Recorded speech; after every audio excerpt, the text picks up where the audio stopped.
music is a language. Music, without the words, is a language. And good Christian music, in good Christian music, the message of the music has to fit the message of the words. And they complement one another, and they fit together, and they're preaching the same message, and that's good Christian music. And they're not at conflict one with another. But contemporary Christian music denies all of that. Contemporary Christian music says that music is neutral.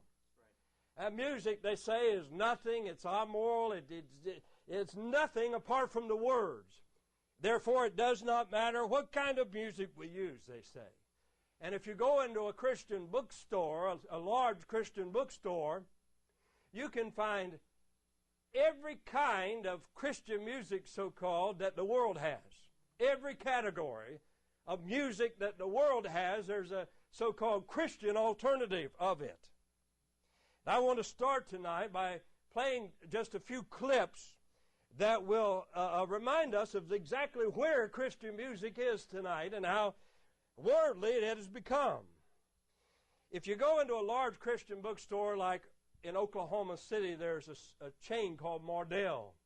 And their music section is larger than this auditorium, probably 4 times, 5, 6 times the size of this auditorium. Just the music section of those large bookstores. And you'll find a rock section. Now here's a couple samples from the rock section of a Christian bookstore. And the first one here is P.O.D. It's a group called Payable on Death that you'll find in the Christian bookstores.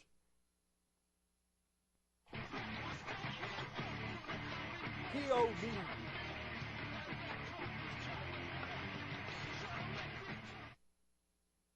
Christian music. And the second clip here is by D.C. Talk, very popular Christian rock group. D.C. Talk. The Christian rock section, you'll find also a contemporary Christian section, and we use Michael W. Smith as the example of that. Michael W. Smith,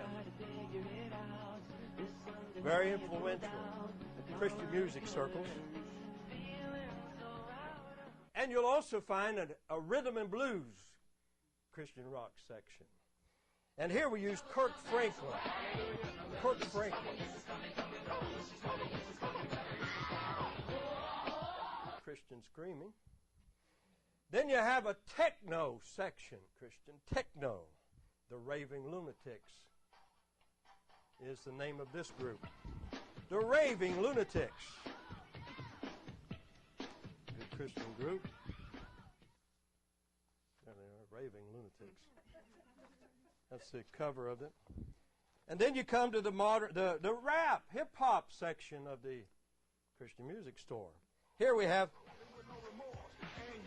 Heaven's Hip-Hop. Heaven's Hip-Hop.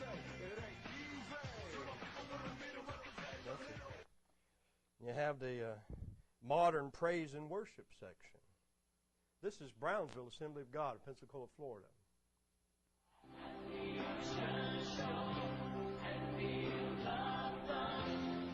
Praise and worship section of the Christian music. And so they will take anything that the world has and they will Christianize that. I believe we saw something about that last night, how in the beginning of the Roman Catholic Church, they took the pagan things and Christianized that. Same thing is happening today. Now, we know that music is a language. We know that music is not neutral. There's so many reasons why we know that and can prove that tonight, but I just want to take 2 simple things to illustrate the fact that music is a language. That music itself, without words, is a language, and it speaks to the heart of man. And the first illustration of that is orchestral music. Orchestral music. Most orchestral pieces do not have words. It's just music. You have all the instruments, and you have the music. And by playing that music and changing the styles of music, an orchestra can create all kinds of different feelings. and emotional experiences. And let's illustrate that tonight. You can illustrate various human activities with orchestral type music. Here's an example of that. The Boston Pops, from their roundup. What is that? Well, how about a horse riding along? It's not a dive bomber diving down to blow something up. It's not a locomotive roaring down the track. It's definitely a horse riding along, something like that. And various human activities can be depicted with music. And it creates a picture in your mind. It creates emotional experiences. And every kind of emotion can be depicted with music. Sorrow, happiness, discouragement, loneliness, fear, anger, love, tenderness, fierceness. Here's an example of a piece of popular classical style music. And it's a happy kind of music. It's not a sad music. Nothing sad about it. And you know it's a happy thing. You know it's a joyous kind of situation. It's an emotional thing, music. Here's another example from popular classical music.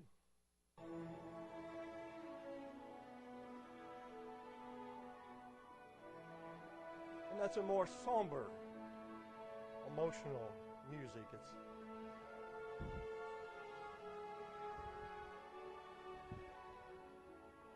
And all kinds of emotions can be created with music, just music alone, no words at all.